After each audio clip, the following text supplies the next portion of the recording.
this lecture, we will be discussing about electrochemical impedance spectroscopy. That is the experiment 6. So first, we will be dealing with the fundamental concepts.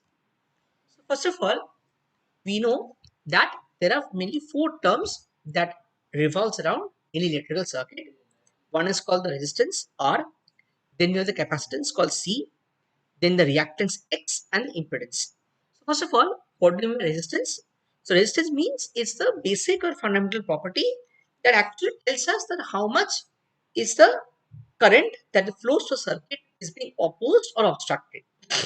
That is, it quantifies or it is a quantity or measure of the obstruction to the flow of current. Yeah. So in Ohm's law, we have already studied in the lower classes that V is equal to IR, where V is the voltage, I is the current, and R is the resistance in ohms. Then we have the capacitance. Capacitance means suppose we have a electrical circuit. We know that there are, let's say, two electrodes. What is the capacitance actually? It means that how a system, or we say a capacitor, it is able to store an electrical charge whenever a potential difference is actually created between the two conductive surface means, for example, if you have two electrodes which already have a, like, let's say, a positive charge and negative charge, so there automatically will be a potential difference, right? So there will be a charge difference, and that charge difference will drive or will be a driving factor for the transfer charges from one point to the other point. In that case, capacitance means the storage of the charge. Yeah. Then we have reactance and impedance. Impedance means it's like a very big term. Impedance is basically the complete opposition or the complete obstruction of a circuit or or a material. Means that suppose a current is flowing, so the complete obstruction or the complete blockage to the flow of current is the impedance. And basically we have the equation called Z is equal to R plus Jx, where Z is basically the impedance. Remember this, and R is the real resistance basically, we just studied earlier, and J is the imaginary component, and X is the imaginary reactive part. Okay, this is the equation. And reactance means it basically the portion of the impedance or resistance actually that basically arises due to the storage of the energy rather than energy loss. So we have two types of basically reactance. One is called the inductive reactance XL, and the capacitive reactance is XC. So XL is equal to 2 pi FL and X is equal to 2 pi FC.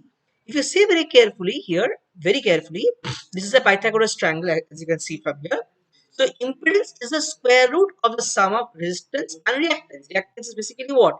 It's the net difference between your XL is inductive reactance and the capacitive reactance. Clear? Then we have this is a table which basically helps us to compare between the resistance, capacitance, reactance, and impedance. Now, very importantly, resistance basically applies for direct current in most cases, and impedance for the alternating current. Okay, clear? Then we come to the electrochemical impedance spectroscopy. So first of all, what is EIS or electrochemical impedance spectroscopy? It's a technique that helps us to understand the electrical properties of a material. This is how a material behaves when a charge is given to the material. Okay. And remember that this is a frequency dependent technique. This is a frequency domain technique. That is, it depends or it spans the entire electrical properties of whatever impedance that you're talking about across a particular frequency range. Therefore, it helps us to understand the material bulk properties. For example, charge transfer, for example, diffusion phenomena, and so forth. Moreover, we can measure or we can quantify or we can detect multiple electrochemical processes in simultaneously. That is, in two cases, if you see very carefully, if you see what is from the rapid electron transfer at high frequency. It is what happens at high frequency. It's a huge transfer of electrons. Okay, and in low frequencies we have a slow mass transfer relaxation.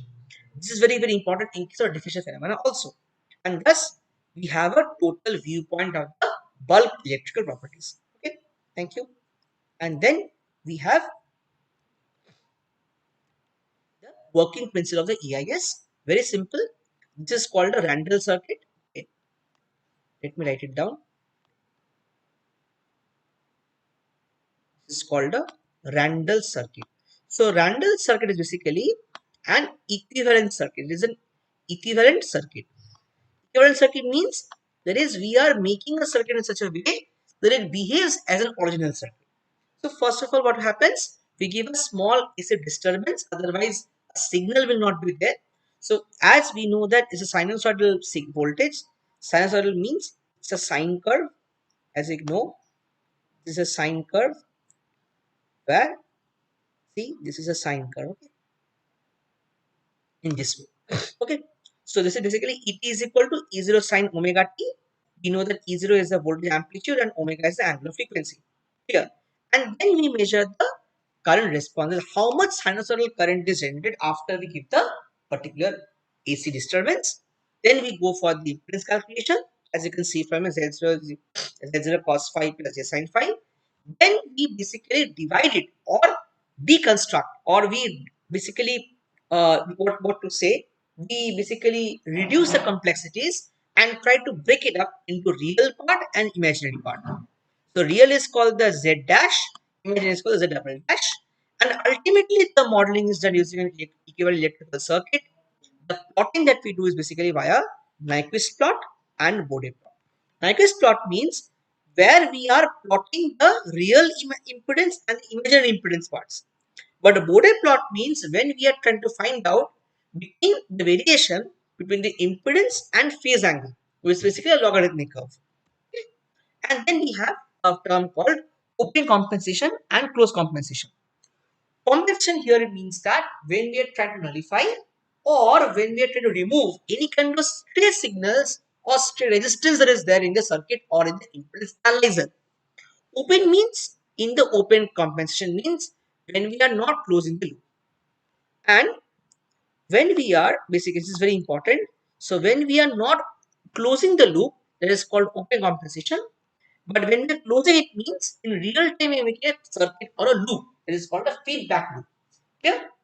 And basically we can go for dynamic resistance monitoring using closed compensation also. Then we have the Bode plot and the Nyquist plot, as I already said. Bode plot means when we are measuring the impedance and the phase angle, and we will see that with frequency there is a great variation. And we can also identify the dominance of a resistive behavior and a reactive behavior. The conductance or a resistance behavior can be easily quantified or understood by Bode plot. And Nyquist plot means when we are trying to find out the relationship between the real impedance and the imaginary impedance. And remember, every point on this graph is correspond to the particular frequency in the Nyquist plot. And ultimately, we go to the instrumentation of the EIS, basically, where we understand that this is your waveform generator and this is an oscilloscope. Okay, so particularly oscilloscope means where the electrical signals are being displayed, where the variation is basically very visible over time, and waveform generator means it's a particular machine, we can say, and a standard signal is applied or waveform also. And ultimately this is the instrument that we're using, analog discovery to impedance analyzer. So we have a compact oscilloscope as a portable device. We can do many things from this particular device. Basically, these are some of the features that we're having of this analog discovery analyzer. We have a spectrum analyzer, basically we have an impedance analyzer and the curve tracer. Curve tracer means, like, for example, to understand the behavior of diodes and transistors. And this is the output, as you can see from here. This is the resistance that implement that behaves like this. Okay, yeah. We have lots of applications basically in food quality monitoring, in meat quality, in food and vegetable quality, and also ultimately in the grain quality. So lots of factors are there when we are considering this EIS or electrochemical image spectroscopy. But this technique is really a robust technique and a wonderful technique to understand the material bulk properties and diffusion phenomena. Discussing about how can we plot an impedance graph in an origin software. Okay. This is suppose our impedance data. So we'll get this about data where we have lots of parameters depending on what kind of parameters we're choosing about. Basically, the plotting is done between frequency and impedance. Remember, this is the frequency and this is the impedance. So frequency is in the x-axis and impedance in the y-axis. So simply what we will do, we will control shift and control C. We'll copy this. We'll paste it in the x-axis column of impedance, and Again, we will go to this particular thing, and then again we will go for the impedance. Okay, I will show you, suppose let's say two data where I will be helping you to understand how can we compare the impedance profile or behavior.